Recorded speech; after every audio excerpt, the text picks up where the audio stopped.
I'm Cliff Somerville. I'm one of the farm agents with the Small Farm Outreach Program. I grew up on a farm, majored in agriculture, and wanted to farm. And that was something I enjoyed doing and wanted to be a part of it, and also be able to take that experience as a young farmer and share it with others that wanted to get into that same field. Farming now is different than when it was when I started in. As I said, grew up on a farm, so I had some experience growing up there. A number of the people who get into farming now have had no experience. If that is the case, then you need to do your research. You need to decide what you want to do, what type of farming you want to do, and to actually see what's out there.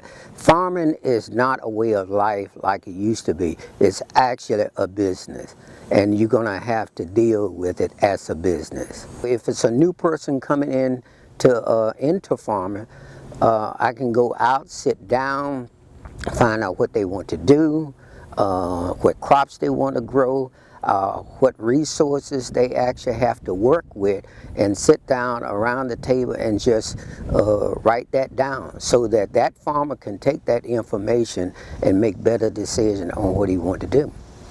For instance, if I'm working with a farmer and go out, sit down with him, one of the first things I ask him to do is to let me see his deed or a plat of the farm. And we actually take that plat, sit down, and see what resources are already there. And then decide what resources would actually support what he wants to do. I ran into a farmer actually 2 years ago that bought a 30-acre tract of land, and he wanted to start a farming operation. He wasn't sure what he wanted to do, but he thought about, well, I'm going to get some beef cattle, I'm going to have a pasture.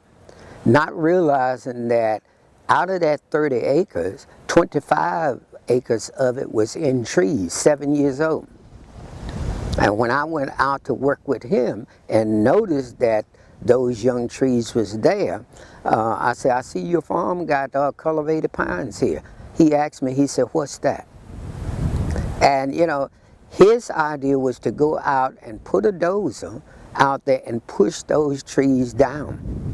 And the dozer was sitting there in the yard. He was waiting for a contractor to come in, the person who agreed to do the dozer work within the next 7 days. But here was 25 acres of young pine trees, loblolly pine, that he was going to push over. You know, and that's because he didn't know what resources he had on there. Yeah.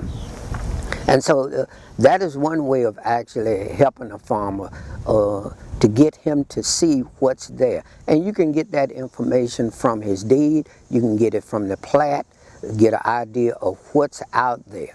When it comes down to what enterprises you want to put on that farm, you're looking at the best location for the fields. If he's going to do some field crops, where's the best place to put it based on the soil sample, how much open space he got.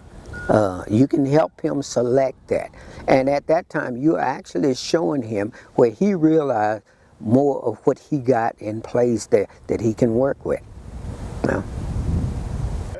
Also, as a team member, we work very close with the existing agriculture agents program out there, Extension Farm Service, NRCS.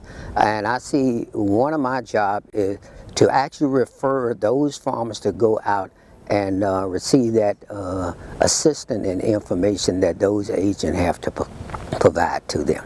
I think in this program, this Small Farm Outreach Program, we are providing information that provide additional knowledge, understanding, and actually experience to others. I would say that's my reward, that when you share something with someone, especially if it's something they are not familiar with or something that is new, and over a period of time you see that they have actually benefited by using that information that you shared with them, or say a demonstration that you have shown them how to do something, that is the reward. I'm Cliff. I'm extending knowledge and changing lives.